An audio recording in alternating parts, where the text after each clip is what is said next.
Hello everyone, welcome back to our channel. I hope कि आप अपने इंग्लिश के एग्जाम के लिए बहुत ही अच्छे तरीके से स्टडी कर रहे होंगे और अभी उसी स्टडी को मैं एक लेवल इतना ऊपर ले जाऊंगा ना कि आप एग्जाम के अंदर बहुत ही अच्छा स्कोर करोगे। क्योंकि आज के इस वीडियो के अंदर हम लोग इंग्लिश के लिए one of the most accepted question जो कि आपको 27th ऑफ एग्जाम के लिए बहुत ही ज्यादा जरूरी है, ऐसे क्वेश्चन आपको एग्जाम में देखने को मिल सकते हैं। तो इन क्वेश्चन को आप बिल्कुल भी स्किप मत करना, आपका जल्दी से हम लोग रिविजन करवाएंगे और आप अच्छा स्कोर करने वाले हो। तो हम लोग जल्दी से स्टार्ट करते हैं। तो सबसे पहला और सबसे इंपॉर्टेंट क्वेश्चन हमारे पास में यह आता है कि what suggestions were given by the doctor Herriot to Mr Mrs Pumphrey at the initial stage. Initial stage के ऊपर क्या क्या जो था वो डॉक्टर ने उनको रिकमेंड किया था। तो उन्होंने इसको रिकमेंड किया था कि भैया सबसे पहले तो उसकी एक्सरसाइज अच्छे से करवाओ, फिर सेकंड ये है कि उसकी जो डाइट है वो थोड़ी स्ट्रिक्ट और उसको जो खाना है वो थोड़ा कम दो, जिससे कि क्या होगा कि उसका मूवमेंट अच्छे से हो पाएगा, एक्सरसाइज करने से वो अच्छे से हेल्दी हो पाएगा। इनिशियल स्टेज के ऊपर डॉक्टर ने ये कहा था। अब हम इसकी फ्रेमिंग किस तरीके से करेंगे ये ध्यान से सुनना, ये काफी ज्यादा इंपॉर्टेंट है। ये है कि doctor Herriot suggested Mrs Pumphrey to cut down on the sweet thing. सबसे पहले कहा कि मीठा उसका बिल्कुल ही बंद करो और उसके बाद में not to give extra food to him, और उसको ज्यादा खाना देने की कोई भी जरूरत नहीं है।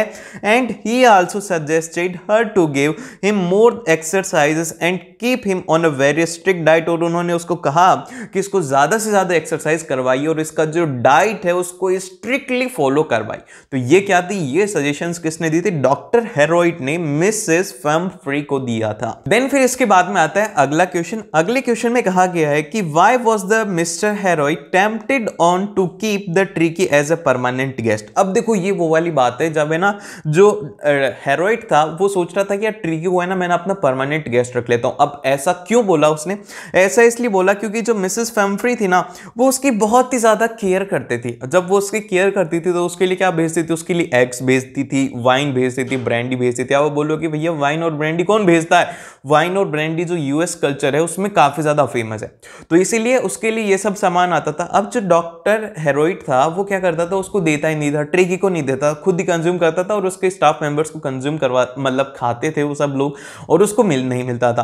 तो इसीलिए उसको लगा कि यार जब तक ये रहेगा, जब तक ये आएगा, जब तक हमारा अच्छे से होगा, तो उसने मन ही मन में सोचा कि यार इसको परमानेंट बना लेते तो परमानेंट हमें ये सब चीजें खाने को मिलेंगी, इसीलिए उसने ये सोचा था। अब हम इसकी फ्रेमिंग इस तरीके से करेंगे, इसमें हम लिखेंगे कि Mrs Pumphrey used to send a lot of things like eggs, wine, brandy etc for Tricki but nothing was given to Tricki. Tricki को कुछ भी नहीं दिया जाता था। All the things were consumed by the doctor and the other members of the hospital. और जो doctor और जो दूसरे मेंबर थे हॉस्पिटल की वो सब चीजें खाते थे उसकी। And hence Mr Herriot was tempted to keep the Tricki as a permanent guest. और इसीलिए उन्होंने सोचा कि जो ट्रिकी है इसको हम लोग परमानेंट गेस्ट के तौर पर रख लेते हैं। देन फिर इसके बाद में हमारे पास में नेक्स्ट क्वेश्चन आता है, ये है कि why was the narrator shocked at the ट्रिकीज appearance. वो ट्रिकी के अपीयरेंस को लेकर के इतना ज्यादा शॉक क्यों हो गया था? वो इसीलिए शॉक हो गया तो बहुत ज्यादा मोटा हो गया था, मोटा हो गया। फिर सेकंड ये है कि उसने देखा था कि अरे तू चल फिर भी नहीं पा रहा है, इसलिए वो क्या हो गया, काफी ज्यादा शॉक हो गया। तो हम लोग इसका आंसर लिखेंगे कि the narrator was shocked as the Tricki appearance because he had become a very fat. काफी ज्यादा मोटा हो गया तो बहुत ज्यादा उसको है ना खाने को दिया जाता तो बहुत ही ज्यादा उसको मोटा कर दिया, मतलब मोटा हो गया। And his blood red and the I gazed straight. और फिर इसके साथ में हिज टंग लोल्ड फ्रॉम हिज जाव। और मतलब कि उसकी ये अपीयरेंस को देख करके उसने बोला यार ये क्या हो गया इसको, तो इसीलिए नरेटर उसको देख करके शॉक हो गया। देन फिर इसके बाद में अगला क्वेश्चन आता है जो कि 2016 का क्वेश्चन है। इसमें बोला गया है कि why was the doctor Herriot confident that Tricki will be in a hospital soon. Doctor ने क्यों बोल दिया कि यार ये हॉस्पिटल में बहुत ही जल्दी आने वाला है? तो देखो डॉक्टर जो होता है वो देखते पहचान लेता है कि इसका क्या होगा, तो उसने उसकी सिचुएशन देखी कि यार ये तो चल फिर भी नहीं पा रहा, तो इसीलिए इसको हॉस्पिटल में आना पड़ेगा। ये आपको लाइन लिखनी है और इसी लाइन को हमने 3 लाइनों में लिखा है। तो ध्यान से देखो इस लाइन को, इसमें लिखा हुआ है कि doctor Herriot was shocked to see the Tricki's condition.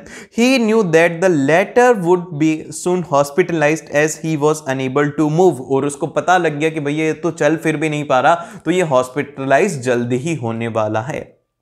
Then फिर इसके बाद में चलते हैं हम लोग नेक्स्ट क्वेश्चन के ऊपर।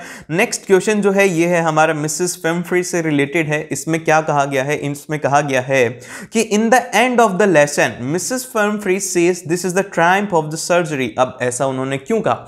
ट्रायम्फ का मतलब होता है कि ग्रेट सक्सेस। अब ये सर्जरी के अंदर ग्रेट सक्सेस क्यों कहा?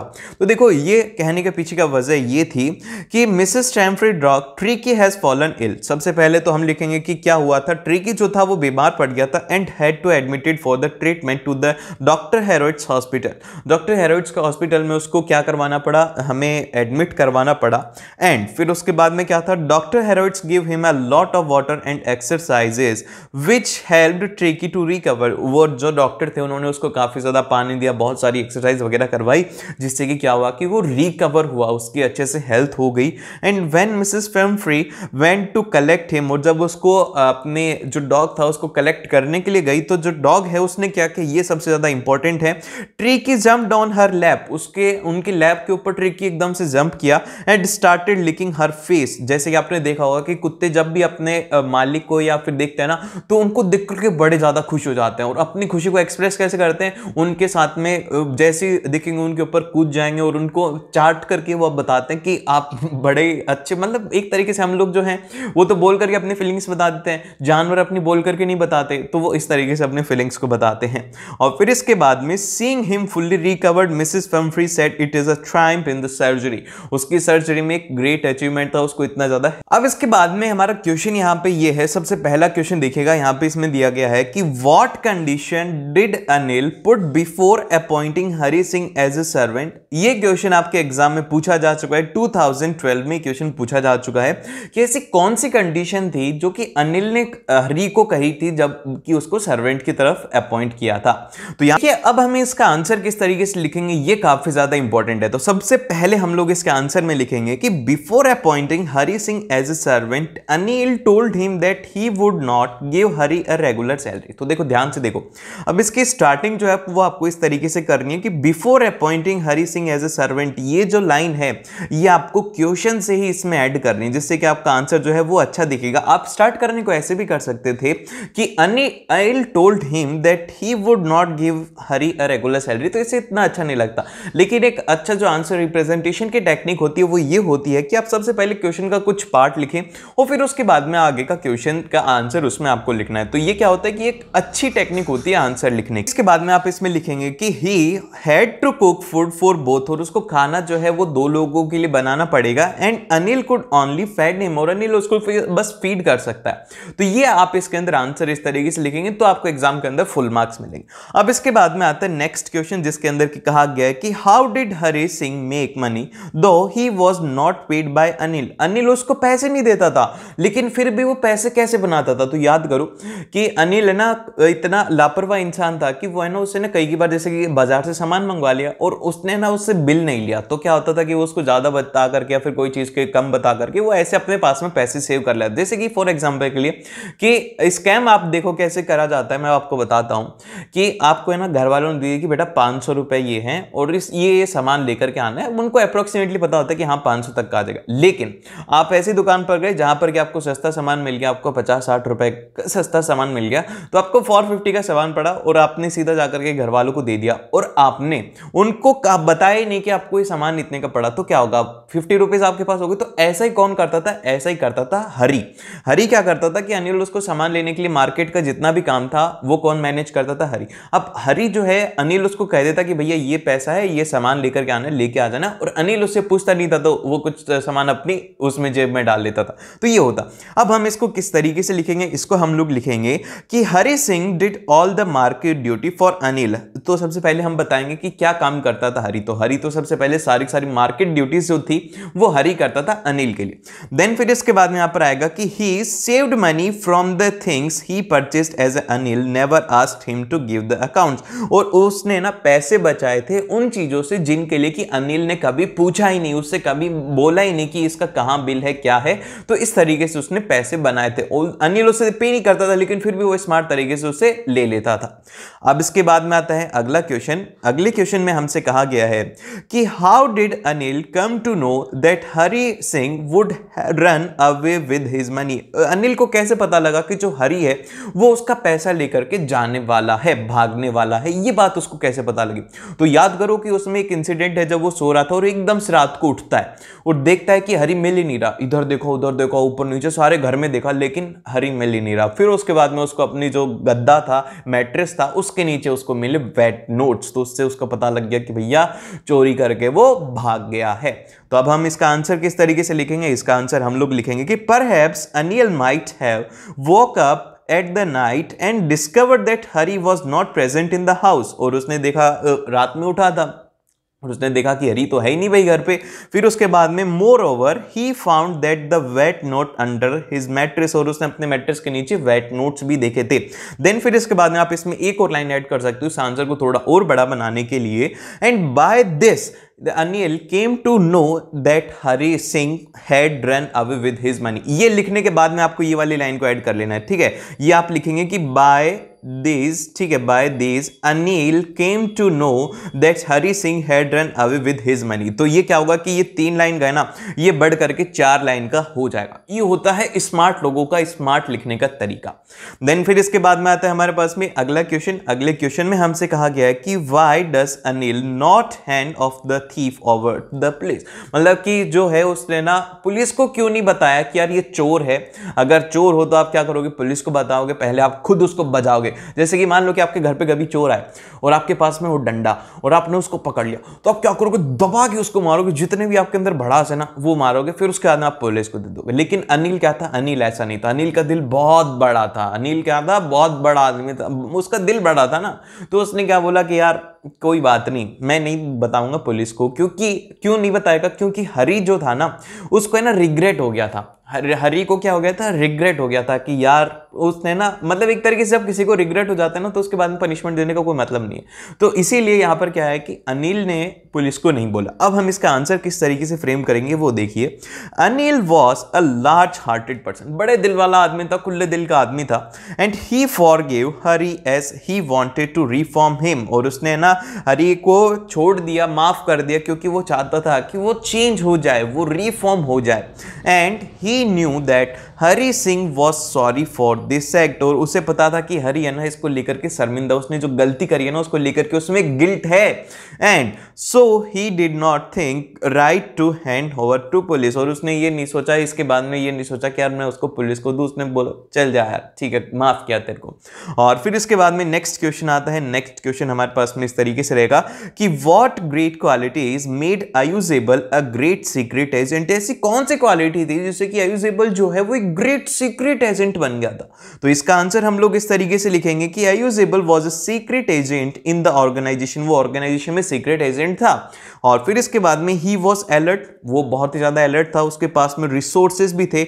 अगर आपके पास में रिसोर्सेज, आप अलर्ट हो। और फिर उसी के साथ में he was a cool headed person and he had a lot of presence of mind. उसका प्रेजेंस ऑफ माइंड इतना तगड़ा था ना कि भैया सब कुछ पहचान लेता था। कि वो जैसे कि मान लो कि हम है, हमारा प्रेजेंस ऑफ माइंड इतना नहीं रहता। हम अगर एक चीज के ऊपर फोकस कर रहे हैं, एक के ऊपर ही कर रहे हैं। लेकिन कई लोग ऐसे होते हैं जैसे कि फॉर एग्जांपल के लिए वो एक बार अगर चीज देखते हैं तो उनको आसपास का सब कुछ पता रहता है। इधर ये हो रहा है, इधर ये हो रहा है, इधर ये हो रहा है। उनका माइंड जो है वो प्रेजेंट रहता है। और हमारा क्या होता है, हम करते हैं ओवर थिंकिंग।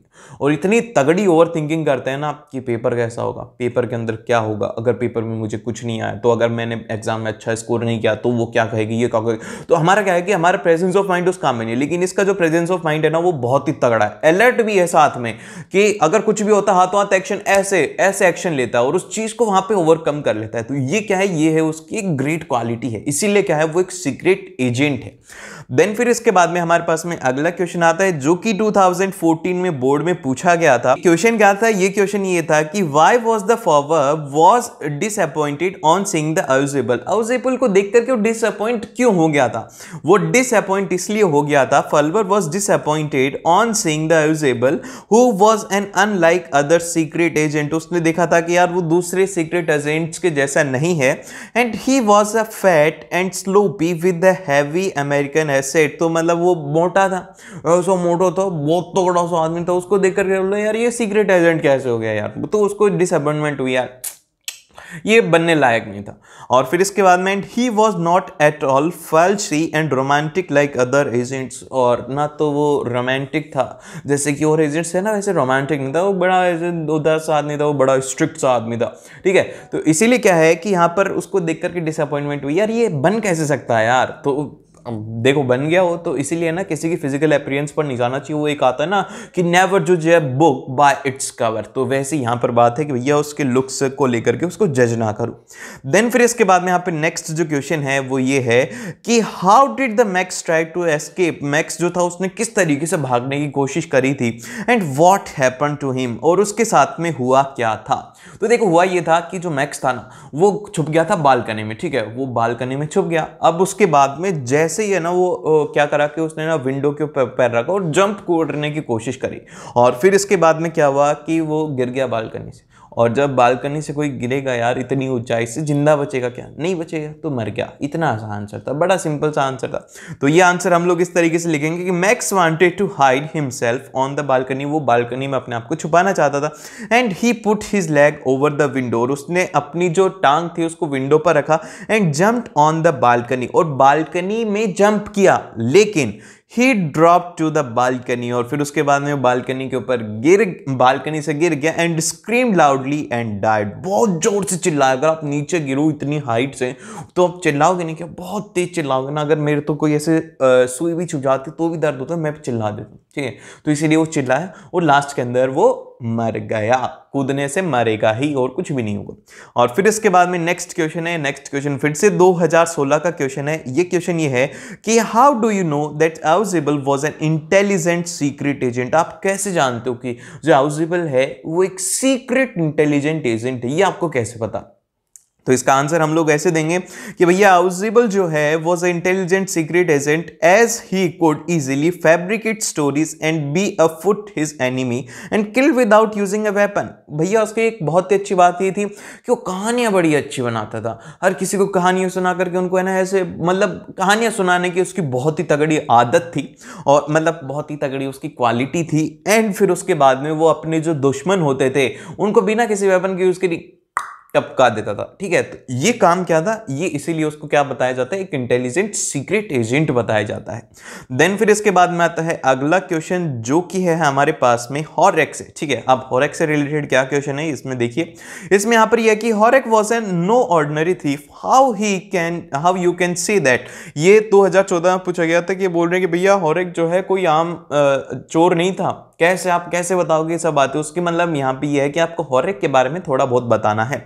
तो हम इसका आंसर इस तरीके से लिखेंगे कि Horace Danby was not an ordinary thief, he loved rare and expensive books. उसको है ना रेयर और एक्सपेंसिव बुक्स काफी ज्यादा पसंद थी। So he robbed a safe every year through an agent secretly bought the book she loved. तो उसका मतलब ये था बुक्स ही लव्ड आएगा, देखो यहाँ पर शी कर दिया, बेचारे के जेंडर चेंज कर दिया ना, ये तो गलत है। तो यहाँ पर आ जाएगा बुक्स और फिर इसके बाद में यहाँ पर आ जाएगा कि बुक्स ही लव्ड। तो बेसिकली उसका काम ये था कि वो है ना कोई भी एक सेफ को एक साल चोरी करता था और उसके बाद में वो उन बुक्स को भी खरीदता था जो कि उसको पसंद थी। तो इसीलिए क्या था कि वो एक ऑर्डिनरी थीफ नहीं था।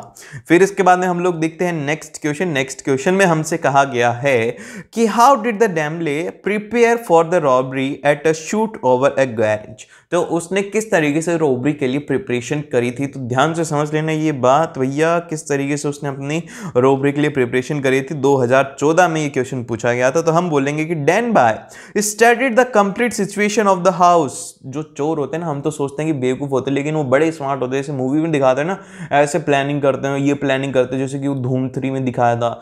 और जितनी भी चोरी वाली मूवी उनमें दिखाते हैं कि इतना स्मार्ट दिमाग लगाते हैं, लेकिन वो अगर थोड़ा सा दिमाग इधर और उधर लगा दे, सही कामों में लगा दे, तो उनको चोरी करने की जरूरत नहीं। लेकिन वो क्या करता था कि पहले पूरी सिचुएशन को स्टडी करता था कि भैया घर के अंदर क्या क्या है, कौन कब आता है। जैसे कि ये चोर होते हैं वो भी यही करते हैं, सीधा चोरी नहीं करते। पहले एक हफ्ते तक उस घर के बाहर जाकर के खड़े होता है, फिर उसके बाद में देखते हैं कि भैया इसमें कितने लोग हैं, कौन कब आता है, कब जाता है, कब ये घर सबसे ज्यादा खाली होता है, रात में कितने लोग रहते हैं। ये सब काम वो लोग करते हैं। तो देखो ऐसी जो सिचुएशन है, ऐसी सिचुएशन में अगर आपको कोई भी अपने अपने घर के आसपास एक ही कान में रिपीट मिल रहा है ना, तो उसको है ना ऐसे कौन सा वाला होता है यार वो डायलॉग, उससे यहाँ पे ना उसको देखोगे कि यार ये तो कुछ गड़बड़ है दया, कुछ गड़बड़ है, तो ऐसी गड़बड़ वाली सिचुएशन वहाँ पे होती है। तो यहाँ पर वो क्या करता था, वो दैट इज की इलेक्ट्रिक वायरिंग किधर है, पाथ किधर है, गार्डन किधर है, ये सब चीज़ें वो एक तरीके से नोटिस करता था। And he collected knowledge about the family, और वो फैमिली के बारे में पूरी नॉलेज लेता था कि कितने लोग हैं, क्या करते हैं, कब जाते कब आते हैं। And he knew all the movements of the servants and he always kept his tool ready, और वो है ना सारे के सारे जो सर्वेंट्स हैं उनका भी मूवमेंट ट्रैक करता था और अपने जो टूल्स है ना उनको हर टाइम पर रेडी रखता था। देन फिर इसके बाद में आता है नेक्स्ट क्वेश्चन। नेक्स्ट क्वेश्चन में हमसे कहा गया है कि हॉरेक स्नीज्ड, हॉरेक ने छींका, लेकिन उसने ऐसा क्यों किया, क्यों किया भैया, छींक दिया तो छींक दिया यार, इसमें क्या क्वेश्चन बनने की जरूरत है, क्यों आएगा ये क्वेश्चन, लेकिन ये आ सकता है, इसीलिए मैंने ये दिया छींका। अब हमने कभी सोचा ही नहीं कि यार हमने क्यों छींका, नाक में कोई प्रॉब्लम हो गई होगी, या फिर उसको जुकाम हो रहा होगा, या फिर धूल हो गई होगी, कुछ तो हुआ होगा जब भी उसने छींका, लेकिन ये भी क्वेश्चन बना दिया। बताओ, तो हम इसका आंसर इस तरीके से लिखेंगे कि Horace did not sneeze deliberately, rather he suffered from an attack of a hay fever. वो ऐसे नहीं आई थी भैया, उसको हे फीवर का एक अटैक आया था, इसीलिए उसकी छींक निकल गई। And there was a big bowl of a flowers kept in the drawing room that caused him to sneeze, और वहां पर एक बड़ा सा एक बाउल रखा हुआ था फूलों का, जिस वजह से उसको छींक आ गई। और फिर इसके बाद में क्या हुआ वो हमें पता नहीं, वो हमें पता नहीं, अरे मजाक कर रहा हूं, अगले क्वेश्चन में देखेंगे ना कि उसके बाद में क्या हुआ था। तो यहां पे अगला जो क्वेश्चन है उसमें कहा गया है कि what went wrong when Horace Danby robbed at the shot over garage, उसके साथ में क्या गलत हो गया था जब वो है ना रॉबरी करी थी, उसने कहां पे करी थी, वो करी थी शॉट ओवर गैरेंज के ऊपर, उसने जब चोरी करी थी तो क्या हुआ था। तो इसका आंसर हम लोग लिखेंगे कि while Horace Danby was inside the house he lady The lady in the raid came and announced that she was the owner of the house, और एक जो लेडी थी ना वो लाल कलर वाली लेडी जिसने लाल कलर के कपड़े पहने हुए थे, वो आती है और अनाउंस करती है कि वो है इस घर की मालिक। And her appearance was such that he was fooled, उसकी अपीयरेंस इस तरीके की थी जैसे कि वो कोई पागल है। And she asked him to open the safe for her, और वो आई और उसने बोला कि भैया इस सेफ को खोले उसके लिए। And Horace left his fingerprints over there, और उसने अपनी जो फिंगरप्रिंट्स है वो वहां पे छोड़ दी। हेंस ही वाज अरेस्टेड, और इसी वजह से क्या हुआ कि वो वहां पे अरेस्ट हो गया। ठीक है, सिंपल सी बात है कि भैया उसने बोला कि यार तुम ये कर दो, और फिर उसके बाद में उसकी फिंगरप्रिंट्स छूट गई। लेकिन जो हमने मूवीज में देखा कि वो फिंगरप्रिंट्स कैसे निकालते, फिंगरप्रिंट्स निकालते नहीं, कोई ग्लव्स पहन के आते हैं, फिर उसके बाद में फिंगरप्रिंट्स को उससे निकालते हैं, पता नहीं क्या क्या ही होता है भाई, वो तो पूरी पूरी फिक्शन ही बनाते हैं। लेकिन ये तो हमारा फिक्शन नहीं है, तो ये भी फिक्शन बुक है, इसमें भी पूरी पूरी थ्योरेटिक मतलब कि इमेजिनेशन वाली बात है। देन फिर इसके बाद में नेक्स्ट आता है कि why did Griffin decided to try the second time and what did he hope to find. Griffin जो था उसने क्यों डिसाइड करा कि वो सेकंड टाइम भी ट्राई करेगा, एंड व्हाई डिड ही मतलब कि उसको क्या था, why did he find the hope, मतलब कि उसको होप क्यों मिली थी उसको फाइंड करने की। आंसर हम लोग इस तरीके से लिखेंगे कि Griffin decided to try the stock of theatrical company and he hope to find the cloth that she would hide the empty space above his shoulder, और उसको है ना एक जगह चाहिए थी जिससे कि उसके सर पर जो कपड़े थे उसको वो वहां पे रख सके। देन फिर इसके बाद में अगला क्वेश्चन आता है जो कि हमारा फिर से पूछा गया था, हम कलर थोड़ा चेंज करते हैं, प्रेजेंट में ये वाला कलर लेते चलो। तो इसमें कहा गया है कि give the character sketch of Griffin invisible scientist, उसका इनविजिबल साइंटिस्ट की तरह आपको ये कैरेक्टर बताओ। 2016 का ये क्वेश्चन पूछा गया, बड़ा ही अच्छा क्वेश्चन था। ब्रिलियंट साइंटिस्ट था, वो कैसे था वो ब्रिलियंट साइंटिस्ट, वो ऐसे ब्रिलियंट साइंटिस्ट था because home he used his scientific discovery and became a lawless person, उसने अपने साइंटिफिक डिस्कवरी को यूज करा और एक लॉलेस पर्सन बन गया, उसके ऊपर कोई भी लॉ एप्लीकेबल नहीं था। फिर इसके बाद में यहाँ पे लिखा हुआ है कि he started enjoying harming the people, मतलब कि उसको लोगों को परेशान करने में मजा आने लग गया। जैसे कि अगर आपके पास में इनविजिबल पावर होगी तो आप क्या करोगे, कमेंट करके जरूर से बताना कि भैया एक काम तो ये करेंगे कि सभी बच्चों के ना सीवी से ना फुल मार्क्स ला दें, सभी की हेल्प कर देंगे, सभी को आंसर शीट बता देंगे, रात को है ना सभी को वीडियो भेज देंगे कि ये लो।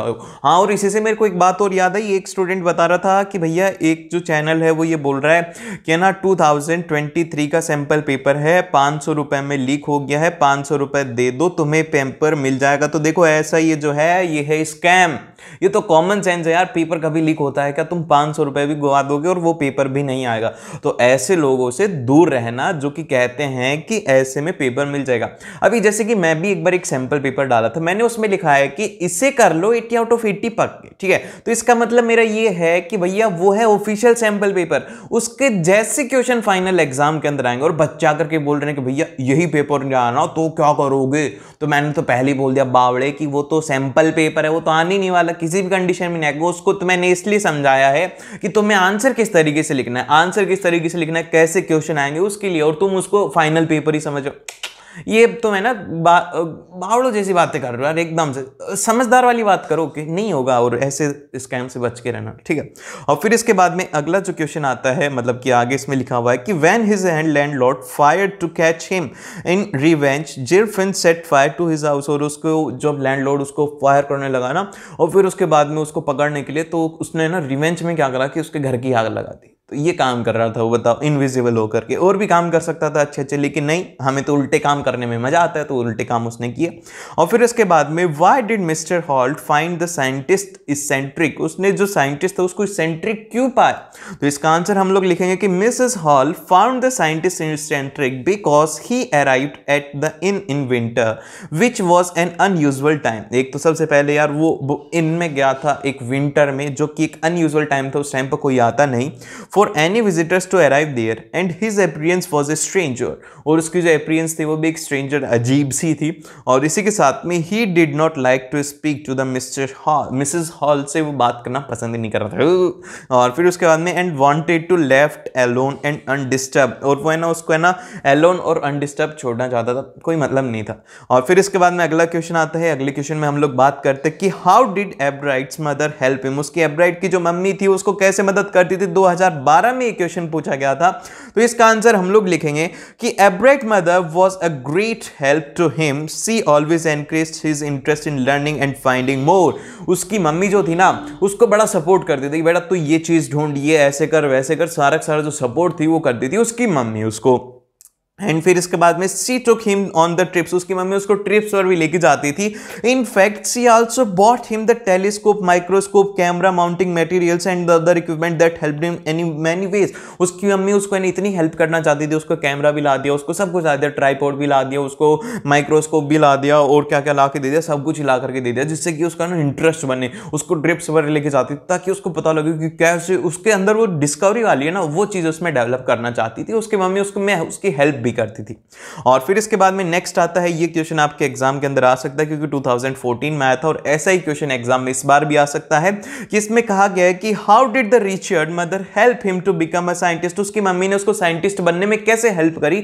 अगर ये क्वेश्चन आएगा तो लॉन्ग आंसर टाइप में क्वेश्चन आएगा, तो हम इसको पॉइंट्स में लिखेंगे। सबसे पहला पॉइंट हमारा ये रहेगा कि Richards mother was a watchful parent who kindly observe her child. मतलब कि वॉचफुल का मतलब ये होता है कि जो कि अपने बच्चे को काफी ज्यादा ऑब्जर्व करते हैं। जैसे कि बहुत सारे जो पेरेंट्स होते हैं वो काफी ज्यादा पॉसेसिव होते हैं अपने बच्चे को लेकर के। आपने देखा होगा कि बहुत सारे पेरेंट्स ऐसे होते हैं जो कि करते हैं कि भाई तू ये कर ले, जैसे कि आपके भी पेरेंट्स होंगे तो वो बोलते हैं कि बेटा ये क्वेश्चंस कर ले, ये बुक पढ़ ले, ये कर ले, ये कर ले। तो मतलब ज्यादा पॉसेसिव कि इसके साथ में कुछ बुरा ना हो जाए, वैसे हर एक पेरेंट्स से ज्यादा पॉसेसिव होते हैं, लेकिन कुछ और ज्यादा पॉसेसिव होते हैं, तो उनके बारे में यहाँ पे बात करी गई है। एंड आइडेंटिफाइड हिज इंटरेस्ट, और उसके पेरेंट्स जो थे उसने ना उसको आइडेंटिफाई करा कि इसका किस में इंटरेस्ट है। And inclination and channelised his energy to the right direction, और उन्होंने देखा कि भैया इसका इसमें इंटरेस्ट है तो इसको इसी में ही भेजो, इसी में भेजो। तो ये यहाँ पर एक सबसे ज्यादा इंपॉर्टेंट रोल प्ले करता है कि आप क्या करने वाले हो। अगर आपको इंटरेस्ट वाली चीज में भेज दिया जाए, उस काम को करने में आता है मजा, और जब काम को करने में आए मजा तो कोई सजा वाली बात नहीं होती, बस मजा ही मजा आता है उसमें।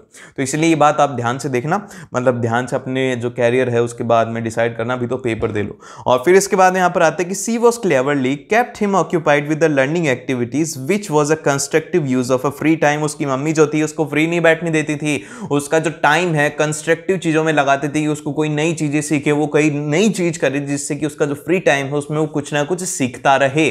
और फिर इसके बाद में जो नेक्स्ट आता है कि she bought him the books to a kind his curiosity and thus provided the impetus towards the scientific interest. और उसकी मम्मी जो थी उसको बुक ला करके देते थे कि उसकी जो क्यूरियोसिटी है अंदर की उससे जागे, उससे पढ़ करके उसकी क्यूरियोसिटी शांत हो और उसको और चीजें जानने के लिए अंदर से उत्सुकता हो। And she was there by played a significant role in making of a scientist. और इसीलिए उसकी मदर जो थी उसने एक साइंटिफिक मतलब कि उसको साइंटिस्ट बनाने में बड़ा ही रोल प्ले किया था। देन फिर इसके बाद में आता है नेक्स्ट क्वेश्चन है। नेक्स्ट क्वेश्चन में हमारे पास में ये जो क्वेश्चन है बड़ा ही अच्छा क्वेश्चन है। इसमें कह रहे हैं कि मटिल्डा जो थी वो दुखी क्यों रहती थी। अब दुखी रहती तो रहने दो, हमें क्या मतलब, ये मत लिख देना, लिखना हमें आंसर ये है कि Matilda was always unhappy because she had been born into a simple family. सबसे पहला तो यही था कि वो सिंपल फैमिली में पैदा हो गई। उसको ये था कि यार मेरे को क्यों नहीं वो अमीरों वाली चीजें मिली, मैं क्यों ऐसे सिंपल फैमिली में, मैं भी तो एक अमीर फैमिली में पैदा हो सकती थी। इसको लेकर के वो दुखी थी, लेकिन दुखी होने की क्या जरूरत थी, खुद अमीर बन जाती तो वैसी फैमिली अपने आप ही हो जाती। लेकिन पर नहीं, हमें तो कमी निकालने की आदत है, मेहनत करने से आता है जो, ठीक है। और फिर इसके बाद में यहाँ पर आता है family of clerk and married also clerk से उसके घर में पैदा हुई और क्लर्क से ही उसकी शादी हो गई। वो चाहती थी कि कोई एक ऐसा अमीर सा आदमी हो जिससे क्या ना उसकी सारी की सारी जो ख्वाहिशें वो सब पूरी हो जाएं, लेकिन ऐसा कुछ भी नहीं हुआ था। Thus her desire to be a rich distinguish और becoming known were never fulfilled which caused him her unhappy. और उसके जो डिजायर था कि उसके पास में बहुत कुछ हो, रिच रहे, वो तो वो सब फुलफिल ही नहीं हुआ, तो इसीलिए क्या हुआ, वो दुखी रहने लग गई। ये कोई रीजन है दुखी होने का? दुखी होने का रीजन ही नहीं है, ये तो नॉनसेंस बात कर रही है इसने। और फिर इसके बाद में नेक्स्ट क्वेश्चन आता है कि why did Matilda don't want to see his rich parents. मतलब कि वो अपने जो रिच फ्रेंड्स थे उनको क्यों नहीं देखना चाहती थी। इसलिए नहीं देखना चाहती थी क्योंकि यार उनके पास में होती थी लग्जरी चीजें और उसके पास में लग्जरी चीजें नहीं थी, तो इसीलिए वो उदास हो जाती थी। और तो हम इसका आंसर लिखेंगे कि Matilda did not want to see her rich friends because she suffered from the inferiority complex. उसको लगता था यार, थोड़ा डाउन फील होता था कि वो उनके पास में ये सब चीजें, वो थोड़ा डाउन फील करती थी। And she was married to a simple clerk, और वो सिंपल क्लर्क से उसकी शादी हो गई। Whereas her friends were rich and full power of money. उसके जो फ्रेंड्स थे उनके पास में पूरे पूरे पैसे की ताकत थी, वो बड़ी बड़ी लग्जरी गाड़ियों में आते थे और वो सब एक सिंपल सी क्लर्क फैमिली से बिलोंग करती थी। और फिर इसके बाद में अगला क्वेश्चन आता है। अगले क्वेश्चन में हमसे कहा गया कि why was the Matilda sad after the ball. Ball के बाद में वो सैड क्यों थी? तो यहां पर ये 2014 में क्वेश्चन पूछा गया, तो हम लोग इसमें लिखेंगे कि the night of the ball had been realization of a long year's dream for Matilda। मतलब कि बेसिकली यहाँ पे ये बता रहे हैं कि ये जो नाइट थी ना बॉल वाली, ये बहुत ही बड़ा एक जो बोल सकते हैं कि लॉन्ग चीयर्स ड्रीम था मटिल्डा का।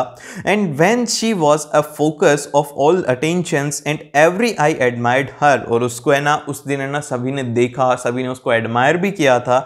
And but the happiness was short lived and degenerated into the shocks of the worst nightmare when she discovered that the necklace was missing from her attire. मतलब कि basically यहाँ पे कहा यह जा रहा है कि ये जो हैप्पीनेस थी ना, ये ज्यादा टाइम तक नहीं रुकी, क्योंकि वो सबसे बुरा सपने में कन्वर्ट हो गया जब उसने अपना नेकलेस नहीं देखा था। आपकी कोई प्रीशियस चीज वो गायब हो जाए तो भैया किसी बुरे सपने से वो कम नहीं होता। And her mind was ridden with the faithful of how she would face the madam Forester and pay up for the loss. और वो उस लॉस को कैसे देगी, तो ये यहाँ पर बड़ा ही खतरनाक सी बात है, वो खो गया। तो अब यहाँ पर तो बड़ी गलत बात हो गई ना। और फिर इसके बाद में अगला जो क्वेश्चन आता है वो ये है कि why could mister Forester not recognise her friend Matilda at the end of story. वो उसको क्यों नहीं पहचान पा रही थी? तो उसको ना पहचानने का पहला रीजन तो ये था कि यार वो काम बहुत ज्यादा करती थी, इतना ज्यादा काम करती थी, इतना ज्यादा काम करती थी, इतना ज्यादा काम करती थी कि वो काफी ज्यादा बुढ़ी हो गई थी। और वहीं पर जो उसकी दोस्त थी मिसेस फॉरेस्टर, वो काफी ज्यादा एक तरीके से आप बोल सकते हो कि क्या थी, वो यंग दिख रही थी, ये था उसके पीछे का रीजन। वो काम कर करके बुढ़ी होगी, बहुत ज्यादा हार्ड वर्क करती थी वो। तो यहाँ पे हम लोग इसका आंसर लिखेंगे कि Matilda had to work very hard to lead her life and she had become a strong and a hard women, the crude of a women of the household. वो बड़ी स्ट्रॉन्ग बन गई, बड़ी hard working women बन गई थी, क्योंकि उसको अपना घर चलाना होता था। देन फिर इसके बाद में हम लोग आंसर लिखेंगे कि in fact she had started looking old, और इसी वजह से वो क्या हुआ कि वो बुढ़ी दिखने लग गई। One Sunday evening when she was talking, मतलब कि when she was taking a walk in the Champs Elysees, she met the Mrs Forestier who is still young and pretty. वो जो मिसेस फॉरेस्टर से जब मिली थी तो वो काफी ज्यादा यंग थी और काफी ज्यादा प्रिटी भी लग रही थी। As Matilda has started looking old and haggard, she could not be recognised by her, और इसीलिए वो उसको रिकॉग्नाइज नहीं कर पाई थी मिसेस फॉरेस्टर। इतना आसान सा आंसर था इसका। अब इसके बाद में आता है अगला क्वेश्चन। अगला क्वेश्चन में हमसे कहा गया है कि why was the Sulekha named as Bholi, उसको भोली क्यों बोला। पे हम लोग इसका आंसर लिखते हैं। इसका आंसर ये हो गया कि when Sulekha was 10 months old she fell from the cot, वो कॉट से गिर गई थी। तो इससे क्या हुआ, by this accident her head and some parts of brain get damaged, और इसी वजह से क्या हुआ कि उसका सर और उसके दिमाग के कुछ पार्ट क्या हो गए, वो हो गए भैया डैमेज। जिस वजह से क्या हुआ कि वो है ना स्टैमर भी करने लगी, अच्छे से बोल नहीं पाई थी, लेट हुई थी। तो भैया अगर जैसे कि मान लो कि इसी वजह से क्या होता था कि उसको है ना उसकी दोस्त भी चिढ़ाती थी, उसको है ना हर कोई टॉर्चर कर रहा था। तो पता है आपको, हमें ना बचपन में तो किसी के भी साथ में ना ऐसे उसको मजाक उड़ाते हैं, तो पता है हमें ना मजाक नहीं उड़ाना चाहिए। अब बताओ क्यों, मैं बताता हूँ। देखो हमें उस टाइम पर इतनी बुद्धि नहीं होती, लेकिन हम जिसका मजाक उड़ा रहे हैं ना उसको तो वो बुरा लगता है, वो अपने आप को यार कम समझता है। वो मैं बता रहा हूँ आपको, बहुत कम समझता है वो अपने आप को। अपने लिए ना वो सोचता है कि यार मेरा मजाक क्यों उड़ा रहा है, वो उसके अंदर एक जो लेस कॉन्फिडेंस वाली फीलिंग आ जाती है कि मैं कुछ नहीं कर सकता। तो मैं, आप तो अभी मैच्योर हो गए, लेकिन जो छोटे बच्चे होते हैं जैसे कि कोई स्टैमर करके बोलता है तो उसका हम लोग मजाक उड़ाते हैं। तो मजाक मत उड़ाना आगे से कभी किसी का, क्योंकि उसका ऐसा भी हो सकता है कि आपका भी कोई मजाक उड़ाए। तो देखो मजाक वगैरह तो बहुत दूर की बात है, कोई भी मजाक नहीं उड़ाता आपका, आराम से अच्छे से करो। और फिर इसके बाद में यहाँ पे क्या है, इसी वजह से क्या हुआ कि वो क्या है, वो बोलने में थोड़ी हकलाने लग गई। जैसे कि वो बेड से गिर गई थी, जिस वजह से उसका दिमाग और उसके सर के ऊपर चोट लग गई। अब जब सर के ऊपर चोट लग गई तो उससे क्या हुआ कि वो स्टैमर करने लग गई और वो लेट बोलना सीखी थी। तो हम लोग इसका आंसर आगे लिखेंगे कि she also stammered and she remained a backward child and being simple she was named as Bholi. तो भैया वो जो थी, इसी वजह से क्या हुआ कि वो गिर गई थी बचपन में गिरने की वजह से उसका दिमाग वगैरह कम चल रहा था, इसीलिए उसको जो नाम दे दिया गया वो दे दिया गया भोली। और वो एक बैकवर्ड चाइल्ड की तरह, उसको पीछे की बच्चे की तरह, मतलब बोल सकते हो कि थोड़ी वीक काइंडनेस में बच्चे की तरह रह गई। और फिर इसके बाद में अगला जो क्वेश्चन आता है, 2014 में ये क्वेश्चन पूछा गया था। क्वेश्चन ये है कि why did the other childrens make the fun of Bholi. भैया भोली का मजाक क्यों बनाते थे बच्चे। तो ये तो बड़ा ही कॉमन सेंस वाला क्वेश्चन है। ये क्वेश्चन हम इसका आंसर हम लोग ऐसे लिखेंगे कि some parts of the Bholi's brains got damage when she fall from the cot at the age of 10। जब 10 महीने की थी वो कॉट से गिर गई थी। This made him a little backward and simpleton, मतलब कि इसी वजह से क्या हुआ कि वो थोड़ी बैकवर्ड बैकवर्ड चिल्ड्रन बन गई थी एंड सिंपलटन हो गई थी। And she learn to speak a little late and stammered a lot. इसी वजह से क्या हुआ कि वो बोलना भी लेट सीखी थी और स्टैमर भी काफी ज्यादा करती थी। इसीलिए जो बच्चे थे उसका फन बनाते थे और उसकी मिमिक्री करते थे। वो जैसे कि कई बच्चे अटक के नहीं बोलते कि मैं ऐसे ऐसे उसकी मजाक करके उसका मजाक उड़ाते थे, इसीलिए उसका भोली का मजाक उड़ाते थे। यार तो गलत बात थी ना। देन फिर इसके बाद में अगला जो क्वेश्चन आता है हमारे पास में वो ये है कि give example from the text that भोली वाज अ नेग्लेक्टेड चाइल्ड। भोली एक नेग्लेक्टेड चाइल्ड थी, इसका कोई एग्जांपल दो। तो भैया इसके एग्जांपल बहुत सारे हैं, 5 पॉइंट का है। अगर क्वेश्चन आएगा 2013 में आ चुका है, इस बार ऐसा नहीं आकर के थोड़ा कुछ चेंज हो जाएगा। अगर क्वेश्चन आएगा तो आपको ये पॉइंट्स जरूर से लिखने हैं। तो हम इसके अगर बात करें तो यहां पर आएगा कि भोली was a quite a neglected child at home and this evidence from the many sitting things in the passage. ये जो बातें हैं ये हम लोग बहुत ही चीजों से बोल सकते हैं। वो एक नेग्लेक्टेड चाइल्ड थी घर पे, वो कैसे थी वो हम लोग बात करते हैं। सबसे पहला तो no new clothes were made for her and she was always passed on the dresses by her elder sister. उसके लिए कोई भी नई ड्रेसेस नहीं आती थी, जो भी ड्रेस उसकी बड़ी सिस्टर की होती थी वही उसको उसको मिलती थी। फिर थर्ड यहाँ पे आता है कि no one care to bath her और oil her hair and even wash her clothes. उसके बारे में कोई भी ध्यान नहीं देता था कि वो नहाई है नहीं नहाई, उसके बालों में तेल लगाना, और उसके कपड़े भी कोई नहीं धोता था, इसीलिए उसको नेग्लेक्ट किया जाता था। फिर फोर्थ जो पॉइंट है कि the neglected was probably due to the fact that she was the youngest in the household of 7 children. और ये जो नेगलेक्ट वाला फीचर है वो इसलिए है क्योंकि 7 बच्चे थे, 7 में से सबसे छोटी जो थी वो थी भोली। और फिर लास्ट में ये है कि it might be the she failed to draw the attention and affection of her parents because of her disadvantageous look और her physical setbacks। और उसके जैसे कि उसका लुक अच्छा नहीं था, वो अच्छी नहीं दिखती थी, फिर इसी वजह से क्या हुआ था कि उसका फिजिकल सेटबैक अच्छा नहीं था, इसीलिए उसके पेरेंट्स उसके ऊपर ज़्यादा ध्यान नहीं देते थे। तो ये सब बातें थी भैया भोली की, और इसी तरीके से आपके एग्जाम में भी क्वेश्चन आएंगे। और मिलते हैं आप लोगों से नेक्स्ट वीडियो में। अगर सब्सक्राइब नहीं किया तो सब्सक्राइब करो, लाइक नहीं किया तो जल्दी से लाइक करो।